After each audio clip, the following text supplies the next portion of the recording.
welcome back to another video. A special welcome to all of my newbie subbies.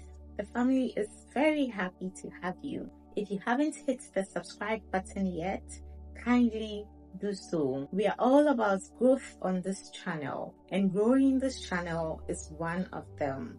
You know I cannot do this without you. To my all-time faves, I see you. Thank you so much for your love and support.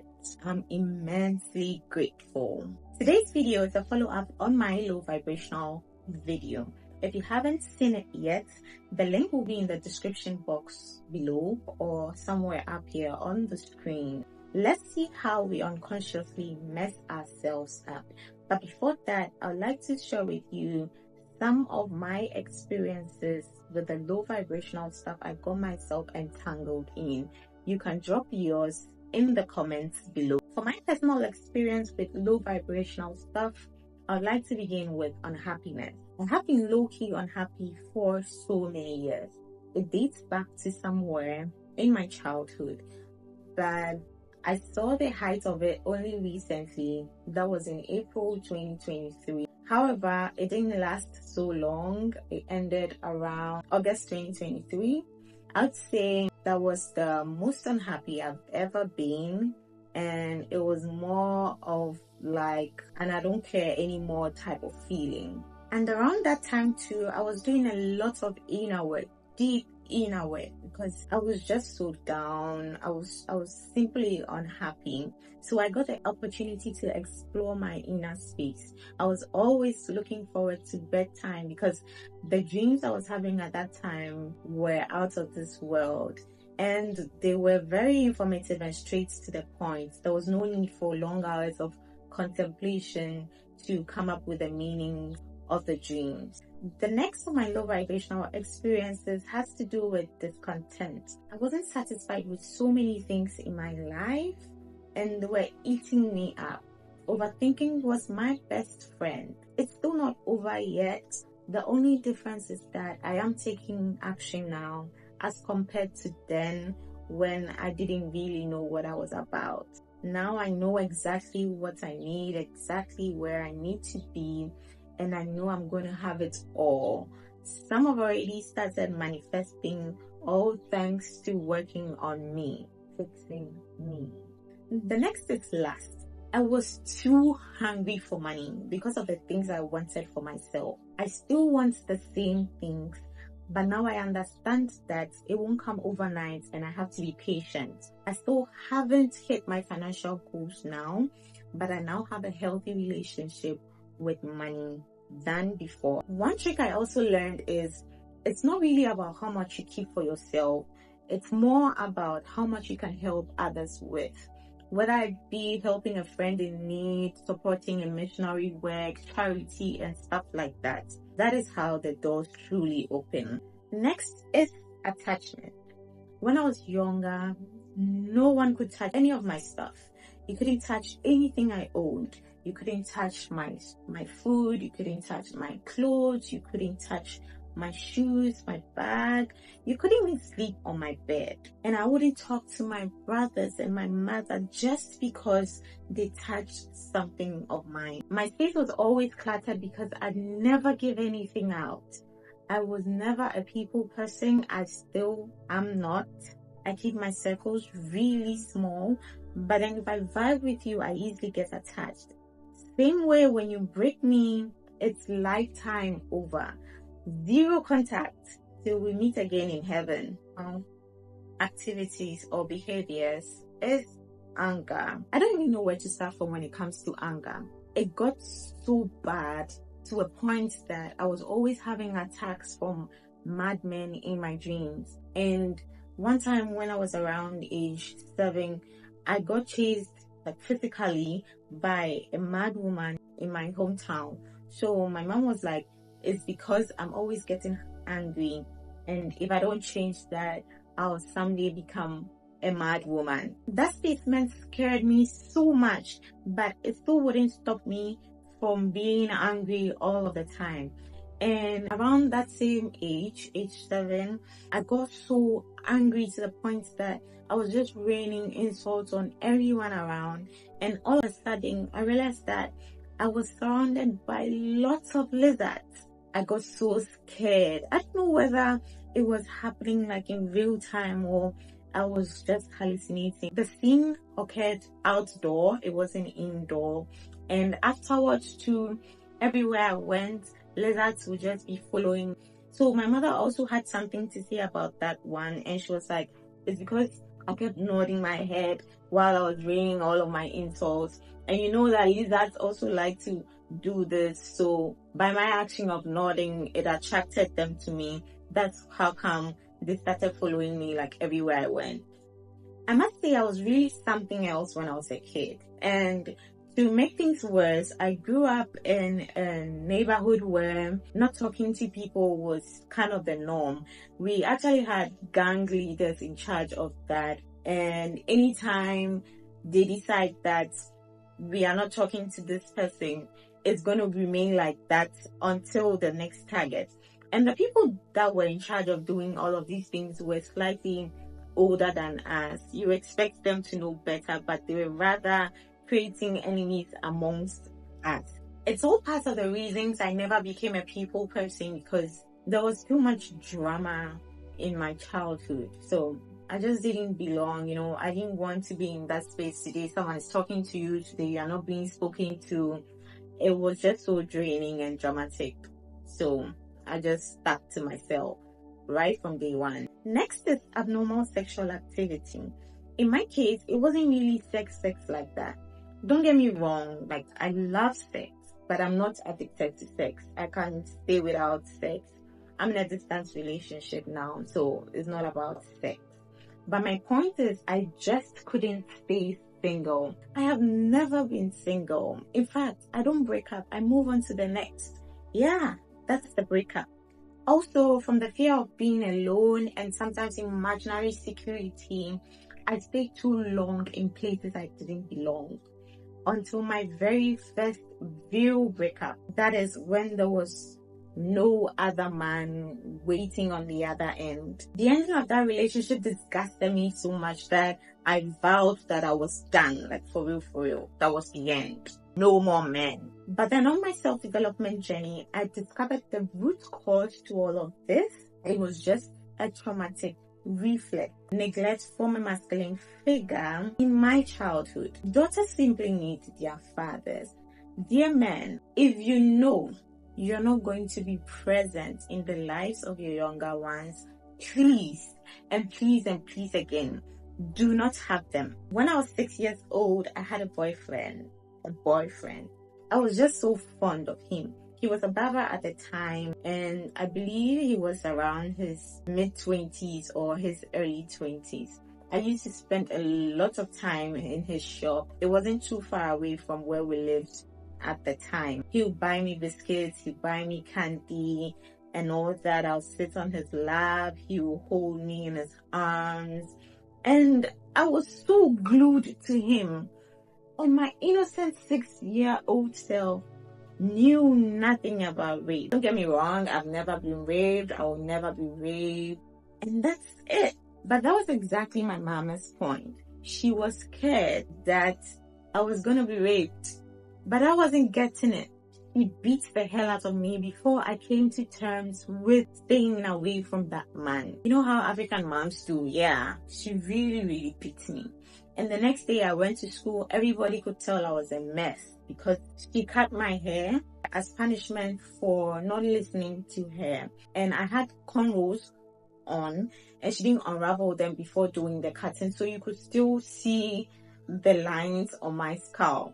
I was just looking a mess. If only my dad was being a dad, I wouldn't be seeking dads from other men. At another time, it was open day at school. And I don't know if it's still done now, but open day back then was a time where parents are given opportunity to spend some time with their kids in school. And during this time, they get the time to go through their kids' books, to have a chat with the kids' teachers, to know how their kids were faring and all that. Of course, my mom represented, but then she couldn't stay long because she had to go back to hustle for her kid. So after she left, I just had my chin in my palms behind my desk, and I was just admiring all the girls who had perfect relationships with their dads. Some were taking pictures and all that. I really felt that. Like, I can still remember scenes like that and how it felt. I wish I really had a dad like that. But then, it is what it is. So after that disgusting breakfast, yeah, it is a breakfast. I was served breakfast. After that disgusting breakup, I sat with myself and said to me, "Dear Ify, let's be center for men for at least 2 years." And around that time, I was doing a lot of inner work. I was really working on myself. I wanted to be the best version of myself so much so that I wasn't compromising on anything this time around. So I was having dream experiences, like I mentioned before. So I could see the future every now and then. But then I didn't really take action when it comes to going back into a relationship, because at the back of my mind, I had a 2-year plan of staying decentered from men. But then it turned out that God wanted it sooner. So my 2-year plan lasted for only 4 months, and then boom, my healthiest relationship ever. All thanks to fixing me. Next is gossip. I don't really talk about people that much. I am relatively good at minding my own business. But then life happens. You sometimes find yourself in places you don't belong, and then you end up staying too long over them. So in my case, I was rather listening to a lot of gossip, and I didn't have the confidence to draw the line. To be like, gossiping with you is not nice. You never say anything. Me saying something will not change anything. It is always, this person has done that, this person is doing this person will do this, and so on and so forth. And my ex was so caught up in this space. He was always, almost all the time sure that I will repeat something someone else had done. So in my case, I wasn't only having the effect on gossip, I was constantly being compared to other people, and I hated that shit so. I really hated that. He would always be comparing me to others. I really hated it. Next is vitaliness. I believe I have addressed that in details in my low vibrational video. The link is in the description box below. Just click on it to watch if you haven't seen it already. Next is deception. In my case, it was more of a self-defense mechanism. Sometimes it is just to get you off my back. But for me, for most of the time, the only time I get dishonest or I try to lie to you is when you're not believing my truth. Anytime you do not believe my truth, I am forced to tell you a lie. And some way, somehow, they rather believe the lie as the truth. But not anymore. Tell my truth now. Whether you believe it or not, it's not my business. I don't care. My truth is my truth. Next is worry and anxiety. This only comes about when things are not going my way. But not anymore. I understand that I do not have any way. God is the only one with the roadmap. Wherever it needs me to be is where I will be. Next is witchcraft. My case was criticizing the action of others, chronic fault finding, and controlling others. Anytime things did not go my way, because I was controlling all the time, like I used to like to control things a lot, and I always expected that things will go exactly as I have imagined it. So anytime it didn't, it would just drive me crazy. It would mess me up, and I'll just be angry at everything and at everybody. So yeah, and the witchcraft, as I discussed in my low vibrational video, these were the things I was doing. Next is suicidal thoughts. Not as an adult though. I love life so much to be thinking about suicide. No, I won't do that. But as a kid, when I say kid, I'm talking about the ages between 6 and 11. Yeah. Anytime something didn't go my way, I'd be repeating to myself like an affirmation, I want to die, I want to die, I want to die. But then I also loved birthdays so much. I still do love birthdays. If you know me very well, you will know that this is very true. So I said to myself, no, wait, let me stay and or let me live and celebrate my upcoming birthday. And then afterwards, if I still feel like wanting to die, then I can go ahead and die. So this was the kind of mindset I was having around suicidal thoughts as at that age. And I would do this about trivial things like not getting to sit in the front seat of my dad's car anytime he picked us up. Can you imagine? The goal is to get home. Who cares where you sit? It didn't really matter, but petty things like this will be making me say to myself, I want to die, I want to die, I want to die, until I remember that I have an upcoming birthday. Then I'll say, oh, no, let's wait, celebrate this birthday, and then if we still want to die, we can go ahead and die. Anytime I remember all of these things, I wonder where at all was I coming from, or did I come from to begin this lifetime? Because I was doing the most things I was doing as a kid. It's unexplainable. You can't make sense out of them, but I was still doing them. Like, I have been adulting since day one. The only time that I thought I was going to die as an adult was when I felt very, very sick. But even that, I had my mom then as my strongest support system, and now I have my man too. But then with all the work I have done on myself, I'm sure I'll be okay any day, anytime. So no suicidal thoughts in my adulthood. No, not at all. I love my life. I really enjoy life. I'm a fun person, but I keep my circle small. That's it for my low vibrational entanglements. It's now time to look at the messy phase. For me, I was already experiencing the mess, but I still couldn't figure it out until it was time to get real serious, like when reality hit. Mine began in the dream state. I had the filthiest dream anyone could possibly have. Sometimes God will not wait for you. It has the program for your life in the palm of its hands. And when the time is up, it is up. Even if it means slapping you so hard in the face. That's change that you are not taking action on will happen. By fire, by force, you must change. In the dream state, I found myself in a public toilet with shit all over the place. There was shit on the walls. There was shit on the toilet seat. There was shit on the ground I stood on. There was shit everywhere, and I was so disgusted by the sight of everything. I wondered why I was there alone in all this filth. Then I heard the voice, clean it. All of a sudden, resistance setting. I was like, me, clean this. It can never be me. It will never be me. No, I won't do it. So I was going back and forth with not wanting to do it, won't ever do it. But then I realized that the more that I resisted, the longer I stayed in the field. And I was so disgusted. I wanted to leave that space almost immediately. And then the voice came again and said, you are the only one that can do it. Nobody can do it for you. So clean it.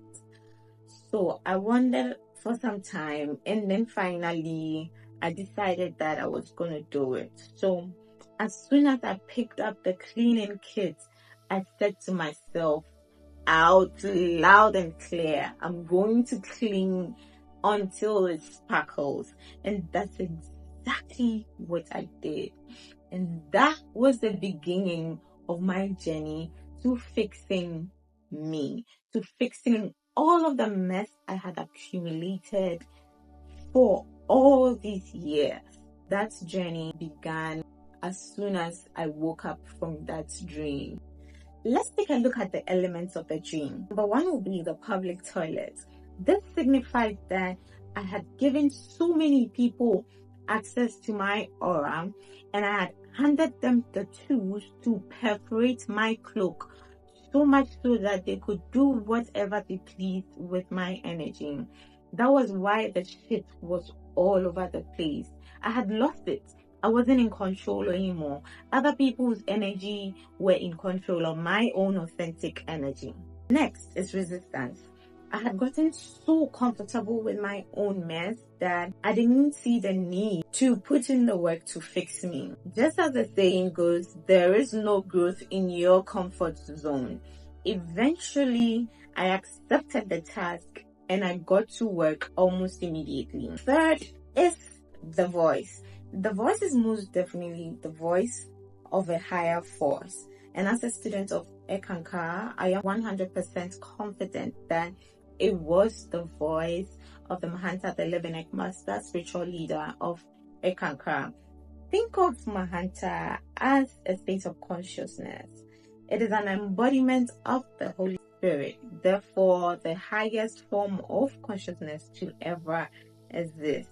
I'm not asking you to believe what I'm telling you, but just as with everything else, you have to experience it for it to be your own truth. So, never stop exploring. The fourth element is acceptance and declaration.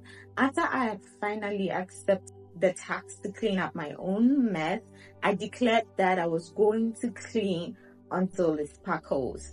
And I said it out so loud. I will clean until it sparkles. Then I woke up. I will later record a separate video on dreams. Drop a purple heart in the comments section for me to know if it is something you will be interested in. One thing about spirits is that it doesn't waste time. Once you agree to work with it to help your own self, it sets the ball rolling. So boom, there came my winter season. For those of you who do not know, our life experiences can be grouped into seasons as well. There is the summer seasons where most of our messes are created if only we are not being on time. And there is the winter season, which represents the time where you have the opportunity to clean up all of your mess. And there is the spring season, which opens you up to attracting the best of best because you're doing better, you are feeling better, and you are automatically aligned to the best things that life has to offer. Then finally, there is the autumn season where everything comes to you with ease because you have put in the work, you see differently now, you make better decisions now. This is your truest glow up era. So the next time you are asked what your favorite season is, be sure to say autumn. Not because you get to decorate your space with autumn aesthetics, but because on the subconscious level, you are in your glow up era. It won't come easy. It takes a lot of work. It takes a lot of cleaning. I will not go into the details of the events that take place in my winter season yet. That will be story for another day. For now, I'm going to dive right into the one and only thing to look out for when your energy is in sync with negativity. And that is blocked chakras. First of all, chakra is a Sanskrit word meaning feel. It refers to the energy points of the body, both physical and soul. There are 12 of them and they are interconnected. So at every point in time, these 12 chakras must be open to allow the free flow of energy in and out of the body. Remember that your inner and outer selves are basically the same thing. Don't try to separate the two as two different bodies, which is why there is a popular saying that as within, so without. At the end of the day, when these chakras are blocked, it disrupts the body's organic flow, causing emotional and physical illnesses. The 8 basic chakras, the ones that are associated with the outer body, include the crown chakra, third eye chakra, the throat chakra, the heart chakra, the solar plexus chakra, the sacral chakra, the root chakra, and the earth star chakra. The other 4 are known to be associated with the inner body, and they are the soul star chakra, the universal chakra, the galactic chakra, and the divine gateway chakra. According to Ayurveda practices, there is a charged word for each chakra. But then personally, I only have one charged word, and it's powerful enough to keep all of my chakras in check. So instead of going about chanting 12 words, I only chant one and I'm fully covered. I am not asking you to stop chanting your words. If you have been using it and it works for you, continue until it doesn't. However, my single charged word is the hue. H-U. Hue. I'll introduce you to the hue sometime later in a separate video.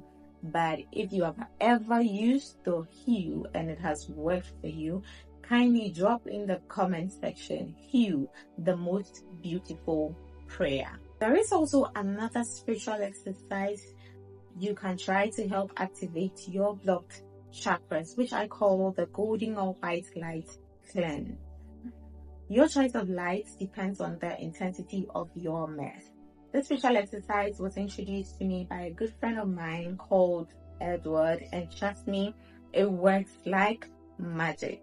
Quite a number of people have used this exercise for healing without having to pay a dime. There are so many spiritual exercises out there you can try. I repeat, never stop exploring. One last thing that is highly underrated but performs magic as well is laughter. Go where you are loved, honey. Go where you are valued. Spend time in spaces that lighten up your spirit and laugh. Laugh till your heart hurts. Laugh till you pee on yourself. Laugh till you cry. Laugh till you fart. Yeah, that's the kind of laughter I'm talking about. Go all out. Laugh. There is another group of people who look to crystals for assistance. I'm a geologist and all. I work with crystals, what we call minerals or gemstones, but I have never tried to use them for healing purposes. If it's something you do or if it's something you use and it's working for you, continue with it until it doesn't work anymore. And if you're new to crystals and you're thinking of trying to enter into the space of crystals for healing, I'd advise that you do your own research before. Make sure that every penny of yours is worth the investment, because these crystals ain't cheap. Here are some of the low vibrational symptoms to look out for each chakra when it's unblocked, plus some healing affirmations you can try on your journey to unblocking your blocked chakras. For this video, I'll be dealing with the outer chakras only. For information on the inner chakras, you can find that in my video, The Higher Self. The link will be in the description box below. If you haven't seen it already, kindly click on it. It's called The Higher Self, to learn more about your true self, the inner self, what is within. But for now, let's talk about what is on the outer. To begin with is the crown chakra. When your crown chakra is blocked, you are disconnected from faith. You lack trust. You are constantly in a depressed state. And your life to you is meaningless. This is where most people get a chunk of their suicidal thoughts from. In extreme cases, you may be dogmatic, judgmental, a spiritual addict, and ungrounded. Here are some affirmations to help you on your journey. I am divine. I am that I am. I see the divine light in everyone. I have absolute trust and faith in the Holy Spirit. Next is your third eye chakra. When your third eye chakra is blocked, you lack vision, you turn to overthink, you lack clarity, and you are mindless of everything around you. And in extreme cases, you may have nightmares, psychic attacks, you may be delusional, obsessive, and experience lots of hallucinations. Here are some affirmations to help you on your journey. I am insightful and intuitive. I always honor and follow my intuitions. I am the creator of my own universe. I am connected with my highest self. Next is throat chakra. When your throat chakra is blocked, you have fear speaking up. You're unable to express yourself properly, and you lie a lot. In extreme cases, you may be opinionated, loud, critical, gossipy, yell or talk over others, and see nothing wrong with using harsh words. Here are some affirmations to help you on your journey. I hear and speak nothing but the truth. I am open and honest in my communication. I am expressing myself with clear intent. I live an authentic life. What I have to say is valuable to others. Next is the heart chakra. When your heart chakra is blocked, you're angry all the time, you love to hold grudges, you've got little or zero self-love, you are constantly in a resistance mode, you can never give anyone the benefit of the doubt because you completely lack trust. And in extreme cases, you are always jealous, codependent, giving too much and putting yourself last. Here are some affirmations to help you on your journey. I love myself unconditionally. I have the strength to follow my heart. I am fulfilling my heart's desire. I am open to giving and receiving love. I am grateful for all of my lessons and blessings. Next is your solar plexus chakra. When your solar plexus chakra is blocked, you are lazy. You've got so many insecurities.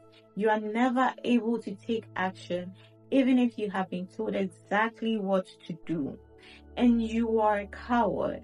Even a chick can attack you. In extreme case, you may be hungry for power, you may be domineering, you may be a perfectionist and critical. So here are some affirmations to help you on your journey. I feel my own power. My potential is unlimited. My boundaries are respected and upheld. I act with courage and strength. I am confident in all that I do. Next is your sacral chakra. When your sacral chakra is blocked, you lack self-worth. You have no sexual liberation. Kindly note that sexual liberation and promiscuity are two different things altogether. Never confuse the two. You are emotionally unintelligent. Anyone who is emotionally unavailable is emotionally unintelligent, and you lack the ability to create. And in extreme cases, you may be fixated on sex, you may be hedonistic and manipulative. So here are some affirmations to help you on your journey. I am passionate about my life. I am in touch with my healing and emotion. I am a sensual and creative being. I embrace and celebrate my sexuality. I am joyful. I am spontaneous. I am creative. Next is your root chakra.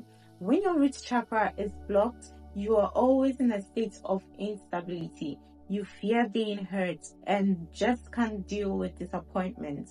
You are highly stressed and you're always restless. Relaxation is never a part of your vocabulary. You're always in struggle mode. And in extreme cases, you may be greedy. You may lust for power, aggressive, materialistic, and cynical. Here are some affirmations to help you on your journey. I am at peace and in my healthiest era ever. I am centered and grounded. I am safe. I trust more and I fear less. I give my physical body the utmost respect it needs. Lastly, the Earth Star Chakra. People don't really talk about the 8th chakra, which is the Earth Star Chakra, as much as they do the above 7. All I want you to do is to know that it is there. It is because of this chakra that people like to walk barefooted in gravels, in stones, on the lawn, and so on and so forth, just so they can connect with the earth. And when this chakra is broken, you begin to crave things like clay, paper, charcoal, what is known as pika. There are also so many stories associated with pika, but for me, I believe it's simply because the body is diseased, which comes about as a result of improper flow of energy due to blocked chakras. Yeah, so that's it with all of the chakras of the outer body. It is very important that we take care of our energy, we protect our energy. Protect your energy with every fiber of your being. Don't you ever consciously or unconsciously create a blockage in the flow of energy within or through, to and fro these chakras.